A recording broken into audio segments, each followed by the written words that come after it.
Oh, it's Friday night. Don't know what I'm gonna do tonight. Oh, sorry, wrong channel. Sorry, Billy Chaser. Anyway, so hey guys, thanks for tuning in. It is a Friday night, and I want to talk to you guys a little bit about GameStop and the fact that they just recently announced they're going to close 100 more stores than they had originally planned. And that's depressing, but it's kind of understandable during the middle of a pandemic. You know, they had a rough 2019, and 2020 has been equally bad. Now, their online sales have improved, but the pandemic has hit GameStop really hard, just like it's hit, you know, retail all over. It's really depressing, 2020, on a number of levels, and retail is definitely part of that. But I want to have a little fun with this video today. I want to tell you guys what I think GameStop should do to save themselves, or to, you know, just to be a better store, to avoid bankruptcy perhaps. Now, maybe, you know, I'm a super retro guy, so maybe my opinions on this are too retro, but what I think GameStop should do is go retro or go home. Now, let me tell you what I mean by that. Retro gaming is obviously super big. Everywhere you go, even like Walmart and Target and just, you know, general mainstream stores, there's retro gaming sections. You know, you got the one-up arcades, you've got the shirts, the swags, the little mini arcades, all kinds of retro gaming stuff. You've got mashups that combine retro gaming and superheroes, and on and on and on.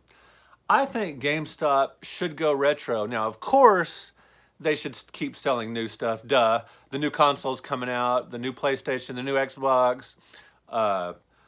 You know, obviously, they should keep taking pre-orders and offering bonuses and things like that. That's a big reason to go to GameStop, to get some of those pre-order incentives. Obviously, they should do that.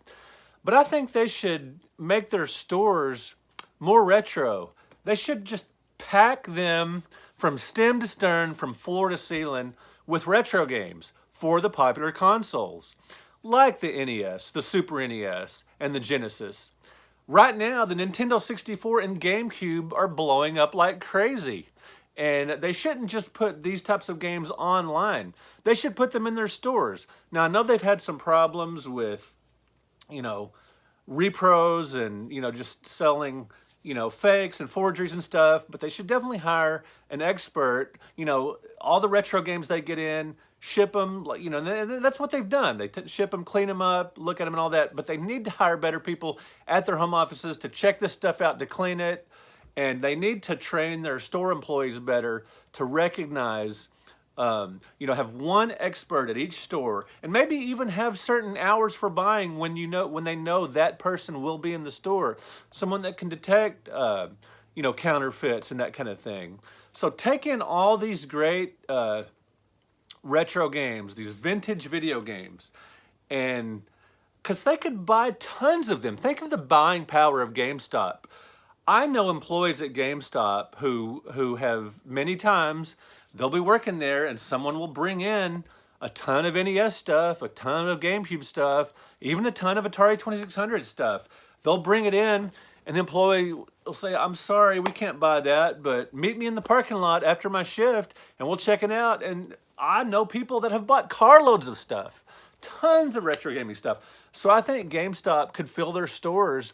You go into a GameStop now, there's a lot of empty area up front, and it looks more like a gift shop than a video game store. Now, obviously, it's or just a cross between a video game store and a gift shop, something like that. It's too spare, too barren. I think they should just really load down. I remember back the days of Funcoland, you know.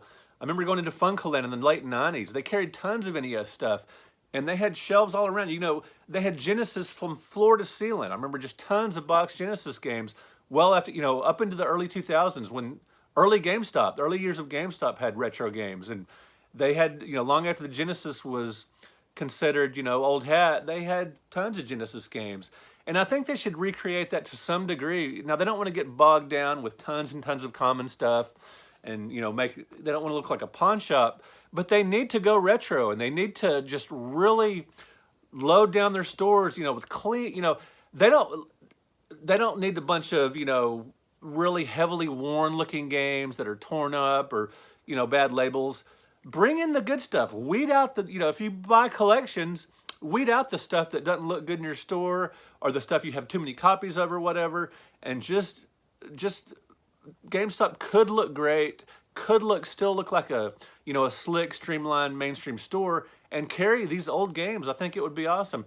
Heck, maybe even have a small homebrew section. Now, obviously, this is very niche and maybe a crazy idea, but just do some interesting things to get people to come in and make the store more fun. Now, I know they've done tournaments and they've talked about, having, making their stores, a place to go and have fun, more of a, a communal place. And I know the pandemic has interfered with some of those plans, at least for some gaming stores.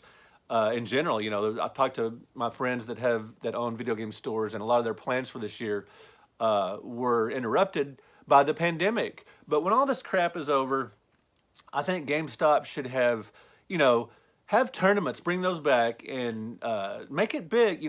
Advertise this stuff. Have parking lot sales. If with GameStop's buying power, they could bring in tons of retro stuff, and the stuff they don't want, or the stuff that's just common, or that they don't want to mess with.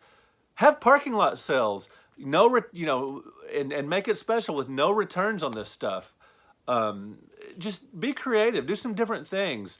Have autographings, maybe you might not want a book author like me. Maybe that's too old school, or just maybe there wouldn't be enough interest, but find out what, video game programmers in the area, store managers could have these people in, having some programmers in your area that could come out and sign autographs or, do some kind of appearances. And carry more retro consoles. It doesn't just have to be original Atari 2600, original NESs. You could get, these modern consoles like the Retrons and other similar consoles that play the old games. Just get more retro gaming gear, not superhero stuff, not necessarily Pop Toys. And I'm sure the Pop Toys have probably done well for them since they're so popular, but focus on the gaming related Pop Toys. If you're going to carry t-shirts and swag and all that, focus heavily on the retro gaming and modern gaming swag. Get rid of the swag that's not related to video games. Make your store, make GameStop just drown it in video games, retro games, modern games. Get rid of just about everything in the store that's not video game related. I bought a Flash flask out of there the other day. And yes, I did buy it. So that's kind of maybe a little hypocritical here, but get rid of that kind of stuff and just have gaming stuff. I think that would make a big difference. Maybe I'm being a little naive, thinking that I know what games, this company that's basically the McDonald's of video game that's had success for years and years. Maybe I'm naive with thinking they should carry retro games, or that I know how to fix them. But they are hurting now in this modern era. With people, everybody's getting stuff offline or at Target and Walmart, and GameStop's really hurting. But make your place a video game heavy, a video game centric destination. And just think about, if you go into GameStop, it can be kind of boring. If you're looking for the brand new game that come out, maybe you could get that. Maybe you're looking for something for, what I do like about GameStop is they do have a lot of cheap games for the recent system, just for basically this generation and the previous generation. And they phase out systems too fast. Story for another time. But anyway, it is a good place to get cheap used games. But just think if you could go in there and they just had tons of cool old games you could look through. Stacks of Atari 2600 games, NES, Nintendo 64, Genesis. Think how much fun it would be if 2 weeks later you went to that same GameStop and they have a bunch of different cool stuff you could go through. Old video game magazines, I don't know, just be creative. And I know GameStops aren't huge, so, they couldn't, it wouldn't be, this vast warehouse. Maybe they could have a big warehouse style store, select cities, some of the bigger cities across the country, open big stores that could have, just massive amounts of retro games. But even for their just normal smaller stores, they could definitely put more space in there. Towards the front of the store, there's empty space by the windows. They could make better use of space by having a lot more retro games in GameStops. They just have to know how to do it, hire experts, and just do a better job. put their toes in the water with retro gaming stuff, putting some online. Some stores had some, but that's just, they need to do it full on retro gaming experience at GameStop would be awesome, while at the same time doing what works well for them, you know, like with the modern stuff. And GameStop makes most of their money off of selling used games. So get used games in there. Go home or go retro, GameStop. Is that how you say it? Or go retro or go home? Whatever the case, let me know in the comments, what do you think GameStop should do to remain viable, to avoid bankruptcy? And thank you for watching this video. Thank you for liking the video. Thank you for subscribing to the channel. I really appreciate it. And we will talk to you guys later.